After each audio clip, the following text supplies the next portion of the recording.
Hello पिलाने केमिति अछ। आज पुणी थे गोटे नूतन भिडियो रे आपण मानकु सब स्वागत कराउछि। आज आम पाठ पढ़ा आमर षष्ठ श्रेणी वैदिक गणितर जोग और वियोग माने जोग और वियोग को आम वैदिक उपाय रे केमिति करि पारिबा से विषय पाठ पढ़ा। तो पिलाने जदि पाठ पढ़ा पूर्व प्रथम थर पे आम चैनल टी को आछियो ताले निहाती भाव सब्सक्राइब करदेव और बेल बटन टी को दाबीदेव जमी नुआ नुआ जिते सब क्लास करिया तार वीडियो नोटिफिकेशन सब तुम पाखु जापर। ताले बर्तमान चलो स्टार्ट करिया आज पाठ पढ़ा। जोग वियोग कौन एकाधिकेन प्रणाली जोग एकाधिकेन प्रणाली जोग प्रणाली जोग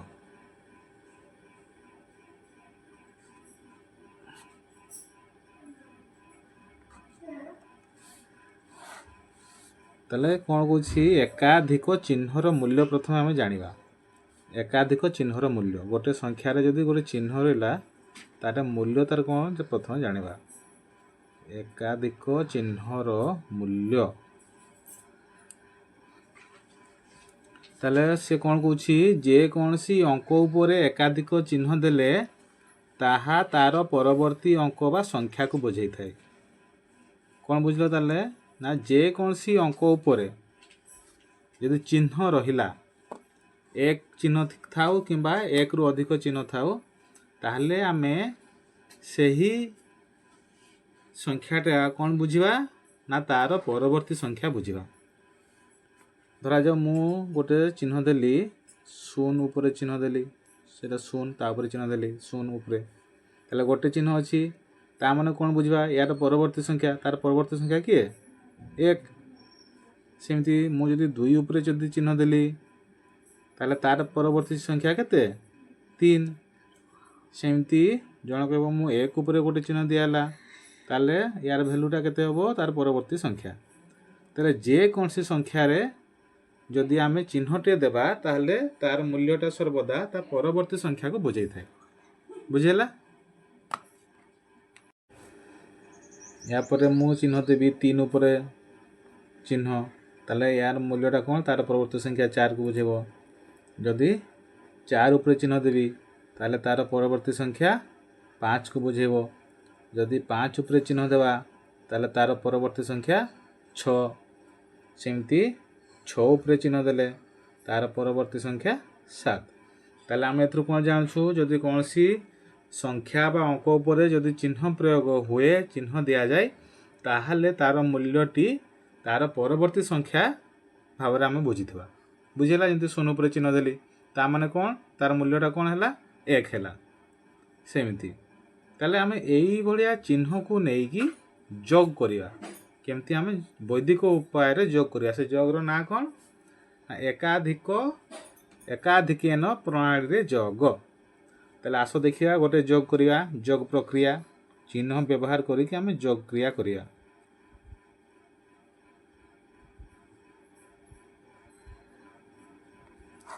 गोटे नवा संख्या 669 युक्त 358 एटी देखो ताले केमती जोग करिया। 9 और 8 मिसेदा प्रथम एक घर अंक को मिसेबा आम जानिछु ताहले 9 और 8 को मिसेले केते हबो 9 8 17। ताहले देखो एठी 9 युक्त 8 समान हे गला केते 17।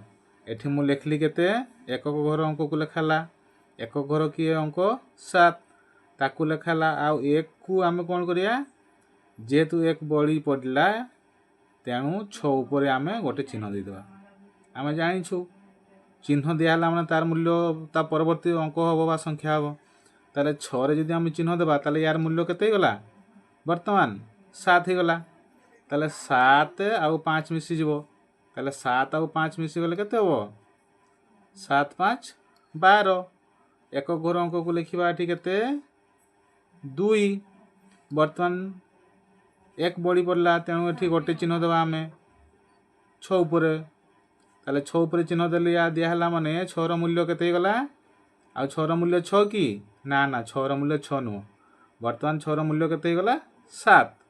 ताले 7 आउ 3 को वर्तमान जोग करिया তাহলে 7 ଆଉ 3 যোগ করলে কেতে হব দেখো এটি 7 ଆଉ 3 যোগ করলে 10 একক ঘর অঙ্কକୁ ମୁଁ ଲେଖିଦେଲି କେତେ 0 ବର୍ତ୍ତମାନ ଏଠି 1 ଲେଖିବା କି ନା 1 ଲେଖିବା ନାହିଁ କ'ଣ କରିବା ନା ୟାର ପୂର୍ବରେ କେତେ ଅଙ୍କ ଅଛି କିଛି ନାହିଁ ମାନେ କେତେ ଅଛି 0 ଅଛି 0 କୁ ବର୍ତ୍ତମାନ ଲେଖିଦେବା 0 ରେ ଗୋଟେ ଚିହ୍ନ ଦେବା ତାହେଲେ 0 ରେ ଗୋଟେ ଚିହ୍ନ ଦିଆଲା ମାନେ ଦେଖ ଏଠି ଲେଖା ହେଇଛି କ'ଣ 0 ରେ ଚିହ୍ନ ଯଦି ଦିଆଯାଇଛି ତାହେଲେ ତାର ମୂଲ୍ୟ ହେଲା 1 ତାହେଲେ ତାର 0 ର ମୂଲ୍ୟ କେତେ ଗଲା 0 ରହିଲା କି ଆଉ 0 ରହିଲା ନାହିଁ 1 ହେଲା ତାର ମୂଲ୍ୟ ତାହେଲେ ଯୋଗଫଳ କେତେ ବାହାରିଲା 1027 ଦେଖ କେତେ ଚିହ୍ନ ମୁଁ ବ୍ୟବହାର କରିଛି ଦେଖ ଏକାଧିକ ଚିହ୍ନକୁ ବ୍ୟବହାର କରିକି ଯୋଗ କ୍ରିୟାଟା ବର୍ତ୍ତମାନ କରାହେଲା ତ ବର୍ତ୍ତମାନ ଚାଲ ଆଉ ଗୋଟେ ଯୋଗ କରିବା ଏଟା ହେଉଛି ବର୍ତ୍ତମାନ ଟିକେ ବଡ଼ ଯୋଗ କରିବା କେତେ କେତେ କରିବା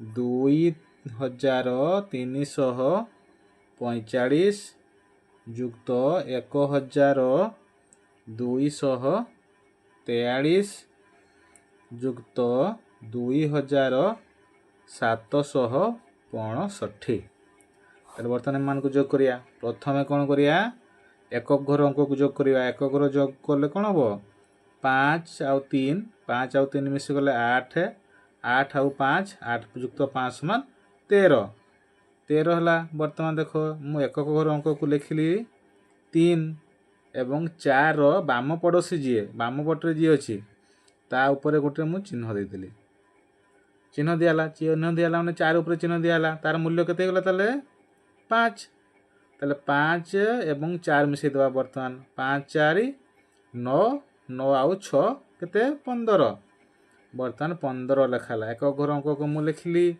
ୟାର ତଳେ ଦଶକ ଅଙ୍କ ସ୍ଥଳେ ବର୍ତ୍ତମାନ କ'ଣ କରିବା 1 ବଢ଼ି ପଡ଼ିଲା ତେଣୁ 1 ବଢ଼ି ପଡ଼ିଲା ମାନେ ଆମେ 4ର ବାମ ପଡ଼ୋଶୀ ଯିଏ କିଏ ବାମ ପଡ଼ୋଶୀ 3 ଉପରେ ଗୋଟେ ଚିହ୍ନ ଦେଇଦେବା ତାହେଲେ 3 ଉପରେ ଯଦି ଚିହ୍ନ ଦିଆହେଲା ବର୍ତ୍ତମାନ ଶତକ ଘର ଅଙ୍କକୁ ଯୋଗ କରିବା ଶତକ ଅଙ୍କକୁ ଯୋଗ କଲେ କେତେ ପାଇବା ଦେଖିବା ତାହେଲେ 3ର ଯେହେତୁ ଉପରେ ଆମର ଚିହ୍ନ ଅଛି ତେଣୁ 3ର ମୂଲ୍ୟ ହେଇଗଲା ବର୍ତ୍ତମାନ କେତେ 4 ତାହେଲେ 4 2 6 6 ଏବଂ 7 ମିଶିଗଲେ 13 ତାହେଲେ ହେଲା କେତେ 13 13ର ଏକକ ଅଙ୍କକୁ ଲେଖିବା ଆମେ ଶତକ ଘର ଜାଗାରେ ଏବଂ 1 ଯେହେତୁ ବଢ଼ି ପଡ଼ିଲା ତେଣୁ ଆମେ 3ର ବାମ ପଡ଼ୋଶୀ କିଏ 2 ଉପରେ ଗୋଟେ ଚିହ୍ନ ନେବା ଚିହ୍ନ ଦିଆହେଲା ତାହେଲେ 2ରୁ ବାମ ଯେହେତୁ 2 ଉପରେ ଚିହ୍ନଟା ଦିଆହେଲା ତେଣୁ 2ର ମୂଲ୍ୟ କେତେ ହେଇଗଲା ଏଠି 3 ତାହେଲେ 2ର ମୂଲ୍ୟ 3 ଯୁକ୍ତ 1 ସମାନ 4 ଯୁକ୍ତ 2 ସମାନ 6 ତାହେଲେ ୟାର ଯୋଗଫଳ ହେଲା କେତେ ନା 6353 ଏଇଟା ହେଉଛି ଏକାଧିକେନ ପ୍ରଣାଳୀରେ ଯୋଗ ବୁଝିଲା ପିଲାମାନେ ଆଉ ଗୋଟେ ମୁଁ ଯୋଗ କରୁଛି ଦେଖ 564 ଯୁକ୍ତ 397 ଏକକ ଘର ଅଙ୍କକୁ ଯୋଗ କରିବା ପ୍ରଥମେ ଏକକ ଘର ଅଙ୍କ କିଏ 7 ଆଉ 4 7 4କୁ ମିଶାଇ ଦେବା 7 4 ମିଶାଇଗଲେ କେତେ 11 ଦେଖ ଏଠି 11 ଏଇ ଏକକ ଘର ଅଙ୍କକୁ ମୁଁ ଲେଖିଲି 1 ରହିଗଲା 1 ଏଇ 1କୁ ଯେହେତୁ ରହିଗଲା ତେଣୁ 4ର ବାମ ପଡ଼ୋଶୀ ଯିଏ ତା ଉପରେ ଡଟ୍ ଚିହ୍ନ ଦେବା ତାହେଲେ 4ର ବାମ ପଡ଼ୋଶୀ ହେଲା 6 ଉପରେ ଗୋଟେ ଚିହ୍ନ ଦେବା ଚିହ୍ନ ଯେହେତୁ ପ୍ରୟୋଗ ହେଇଗଲା ତେଣୁ 6ର ମୂଲ୍ୟ କେତେ ହେଇଗଲା 7 ତାହେଲେ ବର୍ତ୍ତମାନ 7 ଆଉ 9କୁ ମିଶାଇବା 9 ଆଉ 7 ମିଶିଗଲେ କେତେ 9 7 16 ଦେଖ 16ରୁ ମୁଁ ଏକକ ଘର ଅଙ୍କକୁ ଲେଖିଲି ୟାଙ୍କରି ତଳେ ଏବଂ ଯେହେତୁ 1 ବଢ଼ି ପଡ଼ିଲା ତେଣୁ 6ର ବାମ ପଟ ଅଙ୍କରେ 1 ଆମେ ଗୋଟେ ଚିହ୍ନ ଦେବା ତାହେଲେ 6ର ବାମ ପଟ କିଏ 5 ଉପରେ ଗୋଟେ ଚିହ୍ନ ଦେବା ଆମେ ଦେଖ 5 ଉପରେ ଗୋଟେ ଚିହ୍ନ ଦିଆଗଲା ବର୍ତ୍ତମାନ ତାହେଲେ 5ର ମୂଲ୍ୟ କେତେ ହେଲା ଇଏ 5ର ମୂଲ୍ୟ 5 ରହିଲା କି ନା 5ର ମୂଲ୍ୟ କେତେ ହେଲା 6 ତାହେଲେ 6 ଏବଂ 3 ଯୋଗ କରିଦେବା ତାହେଲେ 6 ଆଉ 3 ଯୋଗ କଲେ କେତେ ହେବ 9 ତାହେଲେ ଆମେ ପାଇଗଲୁ ୟାର ଯୋଗଫଳ କେତେ ହେଇଗଲା ତାହେଲେ ଯୋଗଫଳ 961 ତ ପିଲାମାନେ ବୁଝିଲା ଯଦି କିଛି ବୁଝି ନ ପାରିଲ ନିହାତି କମେଣ୍ଟ କରିକି ଜଣାଇବ ତ ପିଲାମାନେ ଆମେ ବର୍ତ୍ତମାନ ଜାଣିଲୁ ଏକାଧିକେନ ପ୍ରଣାଳୀରେ ଯୋଗ ବର୍ତ୍ତମାନ ଜାଣିବା ଏକାଧିକ ଚିହ୍ନ ସାହାଯ୍ୟରେ କେମିତି ବିୟୋଗ କରିବା ହେଲା। ତ ପିଲାମାନେ ଏକାଧିକ ଚିହ୍ନ ବ୍ୟବହାର କରି କେମିତି ଯୋଗ କରାଯାଏ ଜାଣିଲ। ବର୍ତ୍ତମାନ ଜାଣିବା ଏକାଧିକ ଚିହ୍ନ ବ୍ୟବହାର କରିକି ବିୟୋଗ କେମିତି କରିବା। ଦେଖ ଏକାଧିକ ଚିହ୍ନ ସାହାଯ୍ୟରେ ବିୟୋଗ କରିବା।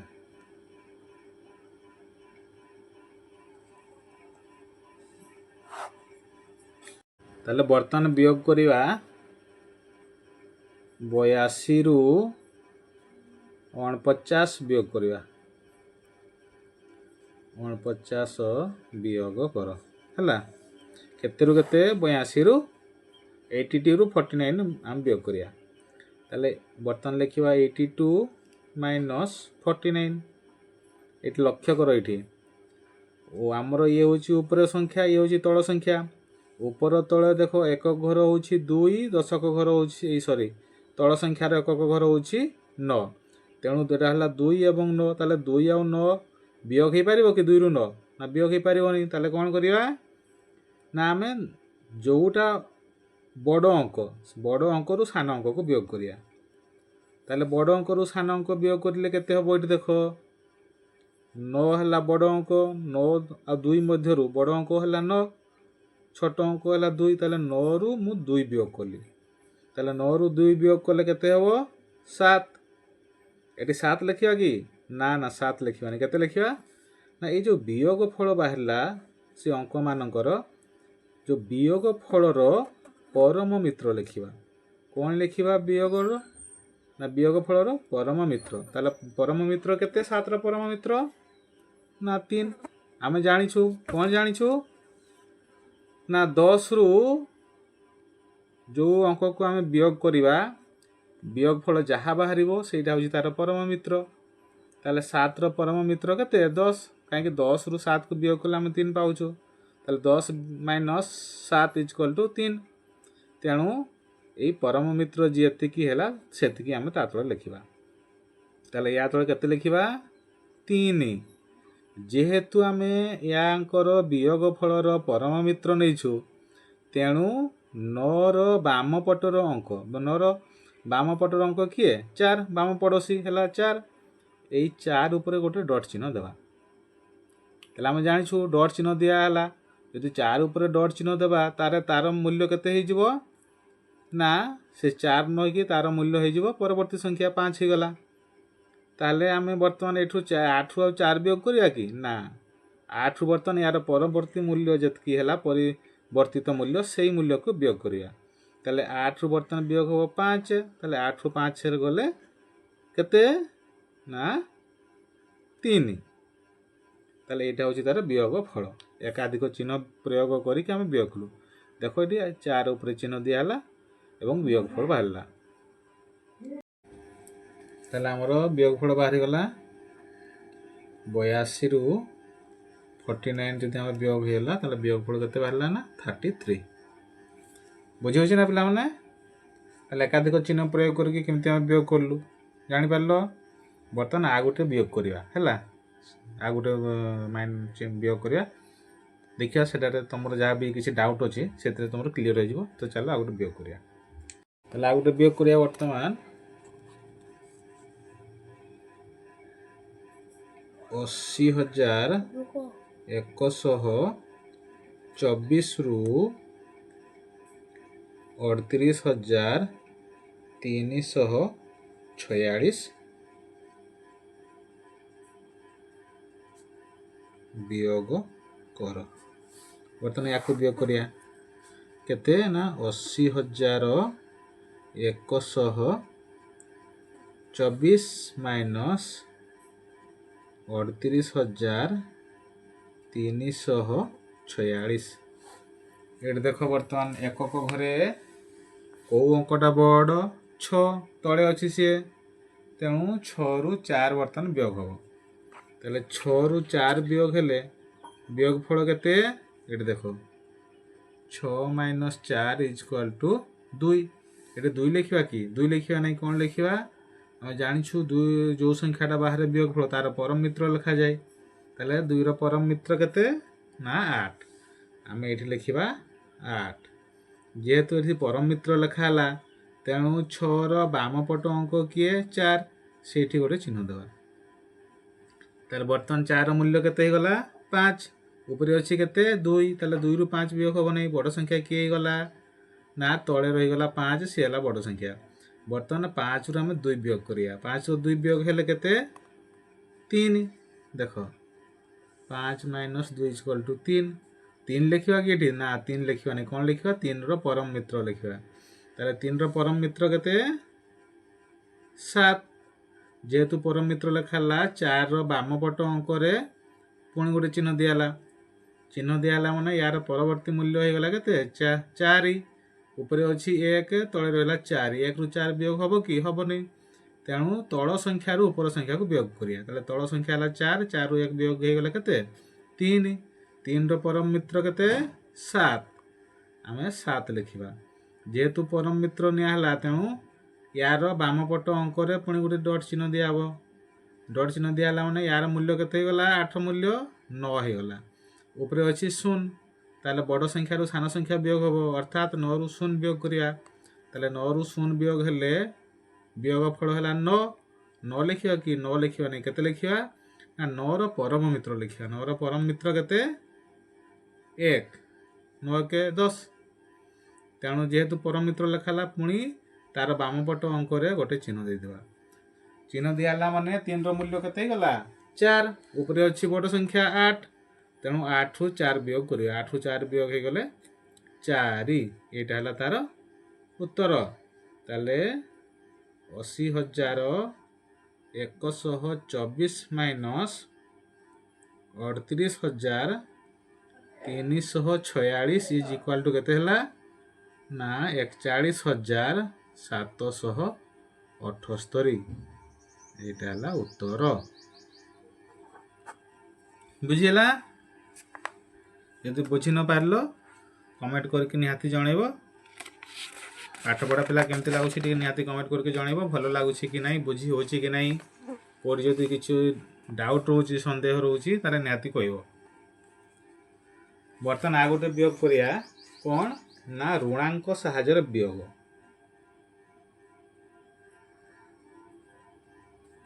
ଋଣାଙ୍କ ସାହାଯ୍ୟରେ ବିୟୋଗ। ଆମେ କ'ଣ ପଢ଼ିଲୁ ବର୍ତ୍ତମାନ ସୁଦ୍ଧା ନା ଏକାଧିକ ଚିହ୍ନ ବ୍ୟବହାର କରିକି ଯୋଗ ଏବଂ ବିୟୋଗ କଲୁ। ଏକାଧିକ ଚିହ୍ନ ସାହାଯ୍ୟରେ ଯୋଗ କରାହେଲା, ଏକାଧିକ ଚିହ୍ନ ସାହାଯ୍ୟରେ ବିୟୋଗ କରାଗଲା। ବର୍ତ୍ତମାନ ବିୟୋଗ କାହା ସାହାଯ୍ୟରେ କରିବା? ବର୍ତ୍ତମାନ ବିୟୋଗ କରିବା ଆମେ ଋଣାଙ୍କ ସାହାଯ୍ୟରେ। ଦେଖିବା କେମିତି ବିୟୋଗ ହେଉଛି, ଋଣାଙ୍କ ସାହାଯ୍ୟରେ କେମିତି ବିୟୋଗ ହେଉଛି। ଆସ ତାହେଲେ ବୁଝିବା, ତାପରେ ନିଜେ ସବୁ କରିବା। ତାହେଲେ ପ୍ରଥମେ ଲେଖିବା 3,245ରୁ 1,826 ବିୟୋଗ କର।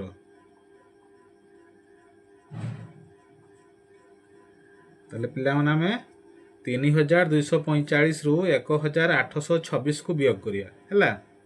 ତାହେଲେ ପ୍ରଥମେ ଲେଖିବା କେତେ 3,245 ବିୟୋଗ 1,826। ଦେଖ ବର୍ତ୍ତମାନ ଏଠି ବି ଆମର କ'ଣ କରିବା ନା ଯେଉଁଟା ବଡ଼ ସଂଖ୍ୟାରୁ ସାନ ସଂଖ୍ୟାକୁ ବିୟୋଗ କରିବା, ମାନେ ବଡ଼ ଅଙ୍କରୁ ସାନ ଅଙ୍କକୁ ବିୟୋଗ କରିବା।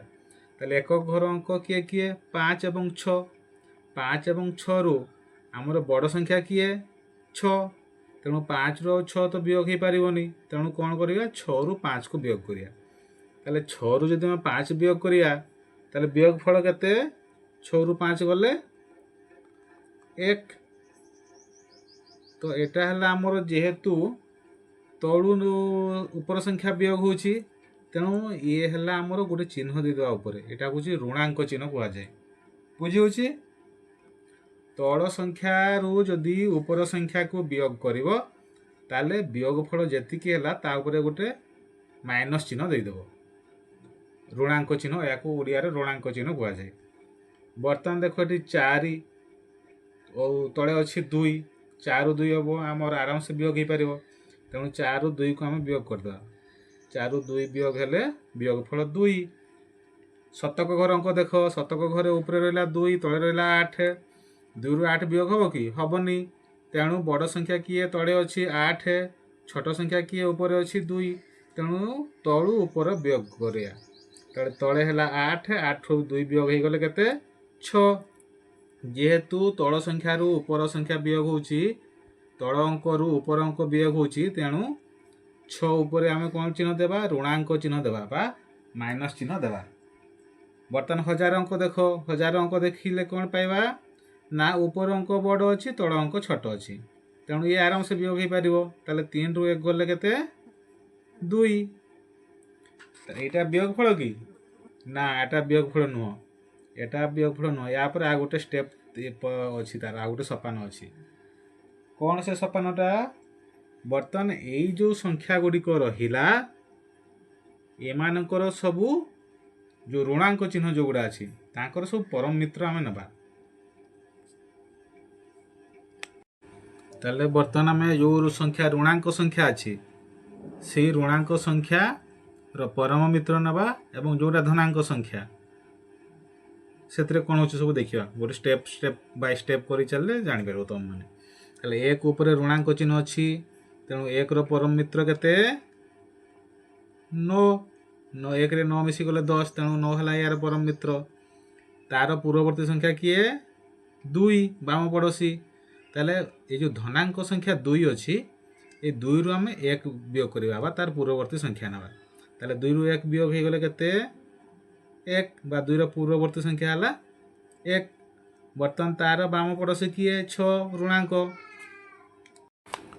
बर्तमान 6 ऋणांक 6 पर ऋणांक चिन्ह अच्छी देख ऋणांक चिन्ह अच्छी तेणु 6 रो परम मित्र नवा 6 रो परम मित्र नहीं गले हो केते 6 रो परम मित्र है 4 ये है धनांक संख्या ता पूर्ववर्ती संख्या धनांक जदि धनांक संख्या है ताले कौन हुए एठी से धनांक संख्या रु 1 वियोग हम बा तार पूर्ववर्ती संख्या लिखा ताले 2 रो पूर्ववर्ती संख्या केते 1 बा 2 रु 1 वियोग हेले 1 ताले वियोग फड़ गला केते 1419 ताले 3245 माइनस 1826 इज इक्वाल टू केते हला 1419 बुझी पारलो पिला माने वर्तमान धरा जाऊ एटा अछि ऋणांक संख्या 6 ता या पूर्व ता बाम पड़ोसी मते जदि गोटे ऋणांक संख्या हला ताहले केमति वियोग हबो धनांक संख्या हला बोली सिना हम जानी गलु 1 वियोग कलु ताले यार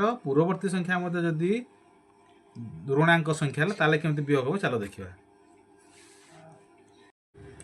तो वर्तमान वियोग करिया 30000 30,000 रु 14,538 वियोग कर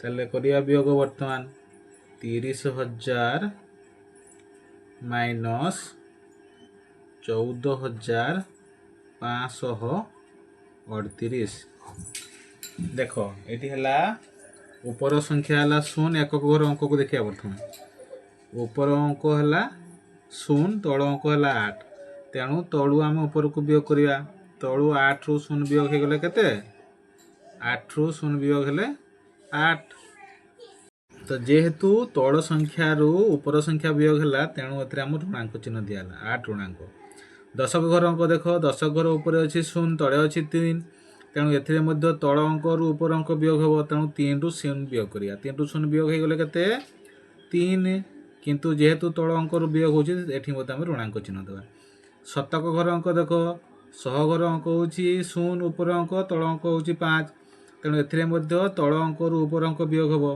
ताले 5 रु 0 वियोग हम ताले 5 रु 0 वियोग हो गले केते 5 किंतु जेहेतु तल अंक रु ऊपर अंक वियोग होची तेणु एथिरे मध्य हम ऋणांक चिन्ह देबा वर्तमान 1000 घर अंक देखिया 1000 घर ऊपर अंक है 0 तल अंक है 4 तेरे एथिरे बड़ संख्या रु सान संख्या अर्थात तल ऊपर वियोग हम ताले 4 रु 0 वियोग हो गले 4 जेहेतु तल अंक रु ऊपर अंक वियोग है एथिरे मते हम ऋणांक चिन्ह देबा अयुत घर अंक देख ଅୟୁତ ଘର ଅଙ୍କ କ'ଣ ହେଉଛି ଉପରେ ଅଛି 3 ତଳେ ହେଉଛି 1 ତାହେଲେ ଉପର ଅଙ୍କ ହେଉଛି ବଡ଼ ତଳ ଅଙ୍କ 1 ତେଣୁ ଉପରୁ ତଳ ଅଙ୍କ ବିୟୋଗ କରିବା ତାହେଲେ 3 ରୁ 1 ଗଲେ 2 ଯେହେତୁ ଉପର ଅଙ୍କରୁ ତଳ ଅଙ୍କ ବିୟୋଗ ହେଲା ତେଣୁକି ଏଥିରେ ଆମେ ଋଣାଙ୍କ ଚିହ୍ନ ପ୍ରୟୋଗ କରିବା ନାହିଁ।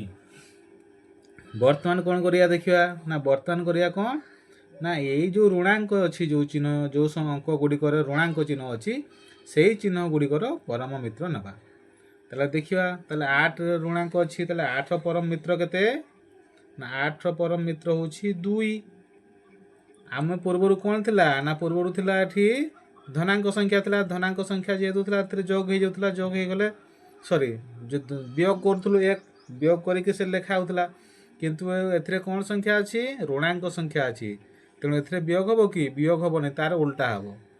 ଧନାଙ୍କ ସଂଖ୍ୟା ଥିଲେ ବିୟୋଗ ହେଉଥିଲା ଋଣାଙ୍କ ସଂଖ୍ୟା ଅଛି ମାନେ ଏଠି ଯୋଗ ହେବ ତାହେଲେ କେତେ ଯୋଗ ହେବ ନା ସେଠି 1 ବିୟୋଗ ହେଉଥିଲା ଏଠି 1 ଯୋଗ ହେବ ତାହେଲେ 3ରେ 1 ଯୋଗ ହେଇଗଲେ କେତେ 4 ତାହେଲେ ସେଇ 4ର ବର୍ତ୍ତମାନ ପରମ ମିତ୍ର ନେବା ତାହେଲେ 4ର ପରମ ମିତ୍ର କେତେ 6।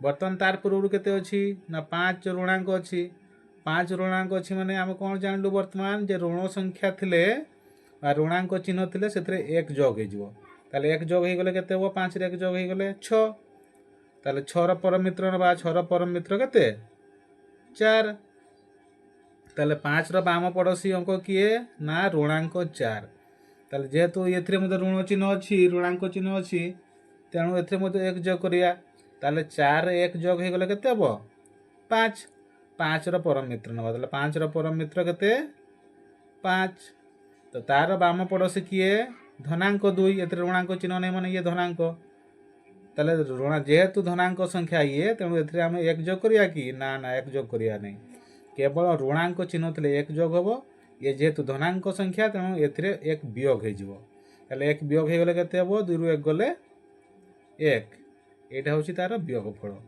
ତାହେଲେ ଅତଏବ 30,000 ବିୟୋଗ 14,538 ସମାନ କେତେ ହେଲା ନା 15,462 ବୁଝିଲା ପିଲାମାନେ।